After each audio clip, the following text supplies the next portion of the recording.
I'm back, I'm back, I'm back, I'm back, I'm back, I'm back, I'm back, I'm back. Hi guys! I'm so excited. I actually got really good positive feedback from the last video, and today I'm here to be sharing the recap of episode 2. So let's get into it. The recap of Gypsy Rose Life After Lockup, episode 2. If you guys are new here, my name is Autumn. I go by Baby Phrenzy, and I'm a streamer, musician, actress, content creator, and this channel is usually for streaming, so I'm thinking about just making a second channel specifically for commentary or something like that. I don't know, or for podcasting.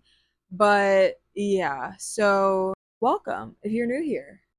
I'm not sure if I'm going to keep doing these videos on this account, but I will let you guys know. Without further ado, let's get right into it.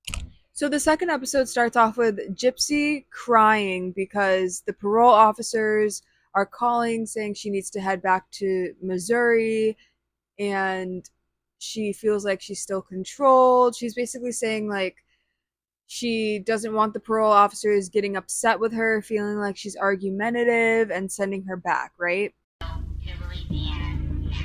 I just need a minute, okay? I'm so sorry. Sorry. I do not feel free right now. I am in a different form of prison. And she also makes it a point to say to the camera, I'm not going to be arguing with people. I'm a very responsible person, and I'm not going to argue with anyone. If they give me a directive, I will follow it. They always say the justice system is meant to fail an individual, but I'm not going to let them. But current day, she's in drama with a lot of people and she argues with a lot of people. So it's just like I said, the last episode, it's kind of foreshadowing her true character, like how she is. She's manipulative as well, honestly. So basically, on the call, they said, like, yes, you can go home from your parents' house the next day at 12 p.m. Make sure you leave. We know it's going to take 13 hours to get back, yada, yada, yada. So it's settled, and the family finally calms down. Whatever, everything's chill. The vibes that I was getting, I just felt like she wanted to stay with her family. I did not even feel like she wanted to go home at all, quote unquote home.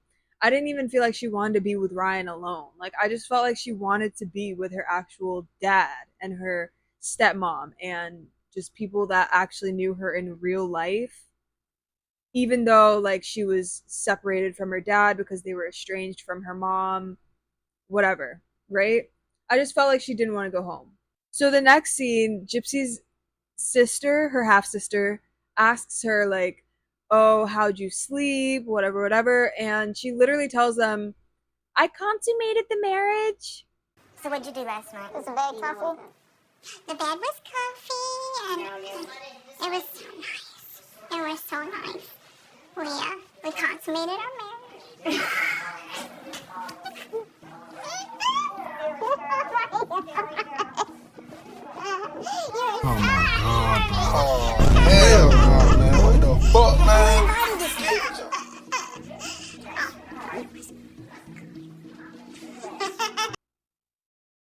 I had to look up what that word was, honestly, because I did not know what that meant. I was like, does that mean you made it official? Did he repropose? Did he give her another ring?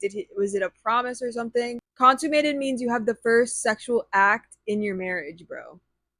Oh my god, bro. Oh, hell no, man. What the fuck, man? Get your ass. So she told her family that they did the do in the family's house last night, basically. And then Christy hugs her. She's dying laughing. And she's like, you deserve it. It definitely put a gross image that I did not want to think of in my head. And it was just, yeah. Anyways, so the next scene, the sister brings her into the room and she's like, are you on birth control? Are you using protection? And Gypsy's saying, yeah, whatever happens, happens. I'm not trying to get pregnant right now, but, if it were to happen, it wouldn't be anyone's fault, basically. And the sister is basically saying, I don't want Gypsy to have a baby with Ryan. The sister wants her to take all precautions, all measures, to prevent kids with this man. I swear, guys. And I'm worried. For sure. I'm worried about the world. It's like she's a newborn baby. And I don't want anything to hurt her. I know she wants to do things with her life. And Gypsy's just like, I'm just so happy. It was so important that it was with the right person. So, yeah. Anyways, the next scene, Gypsy starts opening her homecoming gifts and she gets all these gifts from everyone. It's a really cute scene. It's like happy, whatever. And basically, that's where Ryan gives her the Louis Vuitton shoes, and it's just like, I know Louis Vuitton. These are really nice. Those are stunning. ick. It gives you the straight up ick. It's just weird. And Ryan's not taking a picture. Ryan's not taking any memories. He's like, Lifetime's got this on lock for me. I don't ever got to take no pictures, no videos, nothing, because Lifetime got me, right? Tell me why the dad pulls out the phone, is recording the entire time. He's like, this is the only gift like that I specifically got for you, but yeah. And it's like a beautiful necklace that says like, believe in yourself as much as I believe in you. Like, I know you can do this. You're so strong. Like, something encouraging and beautiful like that. And you could tell the look on Ryan's face. That's from Dad. That's the only one that I picked. Okay. Read it. Never forget that I love you forever. And always, I hope that you believe in yourself as much as I believe in you. Oh my God, bro. Oh, hell no, man. What the fuck, man? For you are always in mind. Nothing and no one, not even time, will ever change that. You are braver than you believe, stronger than you seem, smarter than you think, and love more than you know. I can't promise to be here for the rest of your life, but I can promise to love you. As she was opening that gift, Ryan just looked so jealous and just sick, okay? And then, not only that, Gypsy got up and only hugged the dad. She didn't hug Ryan. She didn't hug the stepmom, the sister, no one else. She only hugged the dad for his gift. And Ryan was just sitting there feeling awkward as hell, bro. It was so freaking awkward. Oh my gosh. So, yeah, it's just, oh my gosh, the dynamic is just so awkward. Then in the show, Gypsy's just like, my biggest fear right now is honestly just going back to prison. And I'm just like, I had to pause it and think, why is she so afraid of going back to prison? Like, that's not usually what people are thinking of and are saying when they get out of prison. They're not talking about prison. They're staying on top of their parole, yes. They're staying on top of what they have to do in their correctional officer. But, like, why is she so scared? Like, it makes me feel like she's into something or she's doing something wrong or she knows she's gonna get caught up with something. Because, like, why is that your biggest fear right now? Only Gypsy knows, okay? So that brings us to in the car on the way home to Arkansas. I thought they were going to Missouri, but they're going to Arkansas. Gypsy basically randomly says, so guess who Christy said texted her or messaged her? And then he's like, R-E, or he says a random initial. And she's like, no, K-U.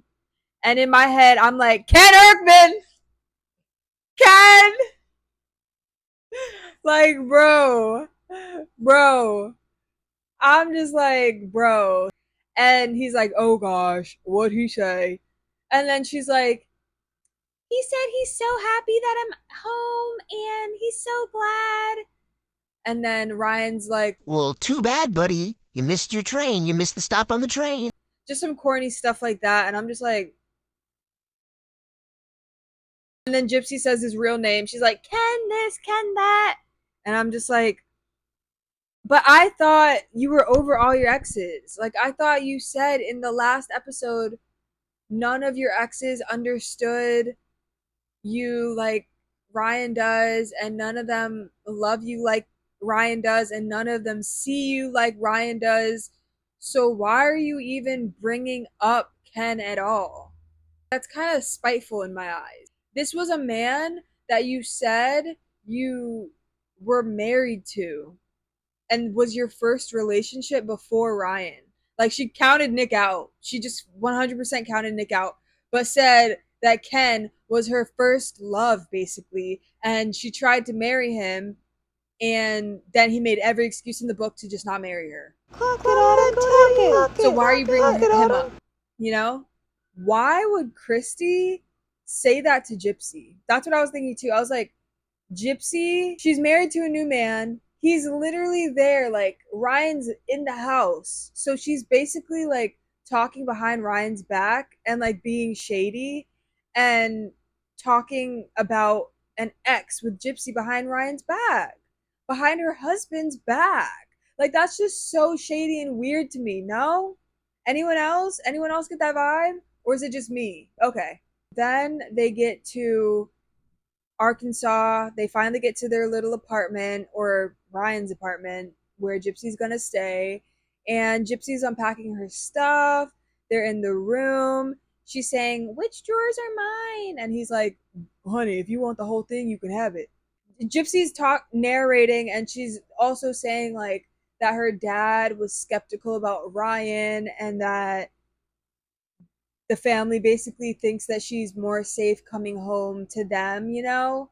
And that's when I start getting the foreshadowing. Okay, like I feel like the family is planning for something for her to come back, or they just are plotting and, like, you know what I mean? Like evil eye type, a monitoring spirit type. You know what I mean? Gypsy, although she says those things, she says the transition is smooth. She says the transition she feels from jail is very smooth, and she's liking it so far. So that's good. On the other hand, Ryan says that he is okay with sharing Gypsy. And he says, like, he feels like the family's jealous that he gets all her time and he gets to spend all the time with her. But he's like, to be honest, I'm the number one person who knows her the best. Okay, okay. We'll see about that, I guess. He basically says no one knows her quite like he does. It's before New Year's Eve, so he's like, Even though the parents are coming tomorrow, the time that she gets with them is still my time. I'm just like, excuse me? It's just so weird. Like, it's so overbearing. It's literally just enough to just suffocate someone at this point. It's like, are you, bro? So, New Year's Eve, the next day, the family comes over, and not the family, it's just Christy and Rob. I think that's the dad's name. Rob? I think that's his name. Christy's talking to Gypsy, and they have a heart to heart, and Gypsy says, like, back when I was in a wheelchair and I would do the wheelchair tournaments, Dee Dee basically told me that when you guys were there, after you guys left, that dad would make fun of me and call me the R word. So yeah, Christy denies any of those claims and just basically says her mom was trying to pull her away from her dad and just leaves it at that. So then you see the next scene where Gypsy and Christy are just getting ready. I guess they're getting ready for New Year's Eve. You don't see Christy getting ready. You just see Christy getting Gypsy ready. She's doing her hair half ASS. Because are you kidding me? You can't do a part on the one side the same as the other side. Because when she came out to greet her dad and Ryan, her hair was parted differently and she had a half up, half down hairstyle with a bang out. It's like, it's not that hard. Anyways, her mom was like putting eyeshadow on her. And then there was a weird scene of like Gypsy putting contour in between her breasts for the cleavage to like emphasize, and it was just so exploitative. Like the scene was just so creepy and weird. It was so weird. It was longer than it needed to be. But yeah, she was doing that, and Christy was like, see what it does, see how it enhances. It was just so weird. It was just so weird. So when Gypsy came out, Ryan and the dad were waiting for her. And of course, Ryan doesn't have a phone out. The dad does, because, you know, Lifetime's going to get everything for Ryan. The dad's like, you look so beautiful. Ryan's like, damn. The energy that you get from Ryan is damn. And it's just so weird. He's like, that's my wife.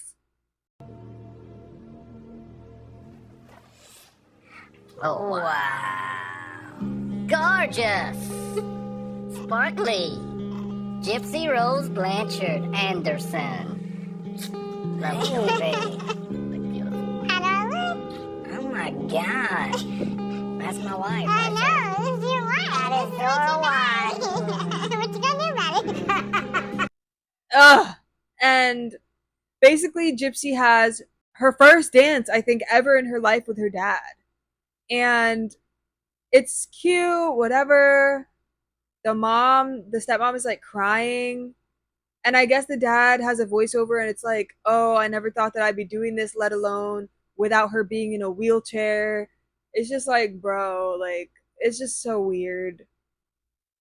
But yeah, they have that. So it's cute, a heart to heart. And she dances with her daddy for the first time. And it was kind of awkward too, because she also said, ooh, you're a good dancer to her dad, and he wasn't doing anything. Like, they were just going in a circle holding hands.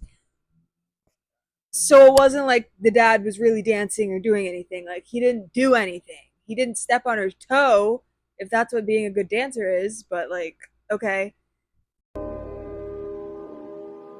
The person that got arrested, I think it's a version of myself that I have completely left behind. Yes, I'll always have the stigma on me, but I'm working to change that. Then it shows social media's reaction and people reacting to Gypsy getting home. And it shows people excited for her and happy for her, whatever. The next scene, Gypsy expresses that she just wants to be a dependent woman. She's cooking pasta. She's saying the only thing she knows how to cook are those side dishes. Like, you know those green packs of like noodles from the store? It's like Alfredo with broccoli, like stuff like that. She says she knows how to cook those basically.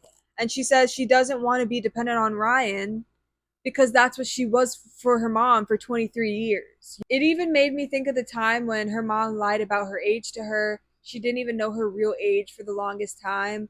Like, that's just crazy to me. That's so crazy. Ryan gets back from the store. Gypsy wants to show him something, I guess.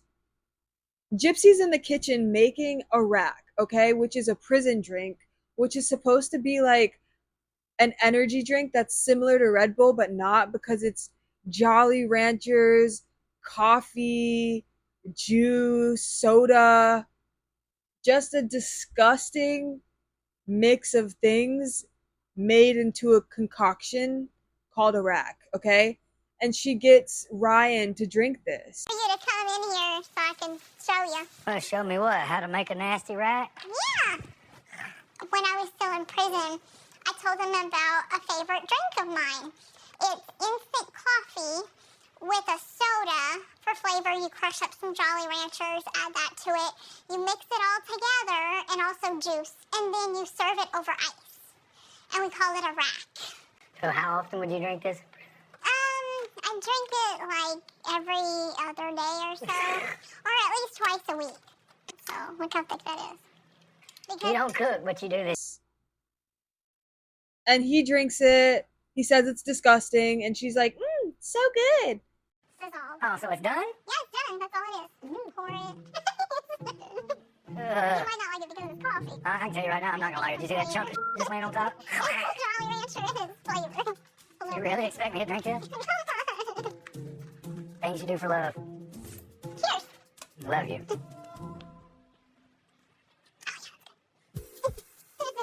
Baby, that's so bad. And I'm just like, okay, you must miss prison. Like, I don't know why you're still making prison drinks, why you're saying you're so far away. Like, no, your mindset is still in prison if you're making racks right out of prison. And current day, she's still making prison drinks because she still makes it, and she made a TikTok about it like a week or two ago. So she's still in that prison mind state. She's still making prison racks. She's still making prison Red Bulls. Like, honey, go buy a Red Bull. Go to the store and buy some coffee. Like, I promise you, you don't have to make these anymore. And he's like, how often did you drink these? She's like, well, every other day. Well, at least twice a week. No, you definitely drank those every other day, if not every day. Like, because she said when she went to prison, she was still addicted to painkillers because she was taking them and was stealing them from her mom. So it was just like, you definitely used some drugs in prison. You definitely had your vices. You definitely had stuff that you used that made you feel up, that you liked, okay? Because ain't no way you're drinking this disgusting concoction like, so good. That must make your heart race, make you feel euphoric, something, because it doesn't make sense to me. So then Gypsy says that independence and freedom is scary because, at least in prison, everything is controlled. Which I don't like how that sounds either, because like I said, it sounds like she's in that prison mind state. She wants to go back. It sounds like she's talking like a jailbird, basically, you know? And Gypsy expresses how she's afraid to be alone. She's never been alone because she's had cellmates or she's been with her mom or Nick. Like, she didn't mention Nick, but or Nick. So, yeah, it's just like, I hope that she can figure that out because she's going to be back in jail soon, the way she acts with all this drama on TikTok with Nina, the beauty influencer, and just going back and forth with other Munchausen by proxy advocates and stuff like that. Like, she's not heading down a good road, okay? So by the end of the episode, Gypsy and Ryan just get in their little spout or whatever, and she says that Ryan's starting to act like the people who want to control her or the people who think that she's an idiot and treats her like a child because the way that he was with the dog. And I mean, I pretty much agree because he thinks that she can't take care of a dog when she's going to be home alone doing nothing else while he's at work. So, like, he pretty much was acting like that and he apologized, but she basically shut down. She shut down. She goes away from him. She shut down. She goes away from him and she just basically doesn't want anything to do with him. And she's like, whenever stuff like this happens, I push back 10 times harder, which is not good. And because you're married now. Well, not now, but you're married. Like, so, like, you need to know how to have conversations. You need to know how to communicate. And then Ryan's expressing, like, I don't know how to communicate with her things that husbands normally would without her getting upset and thinking that I'm controlling. And it's just like, you're already seeing the unhealthy aspect of their relationship because Gypsy feels like everything, every little ounce of critique or criticism or anything is controlling.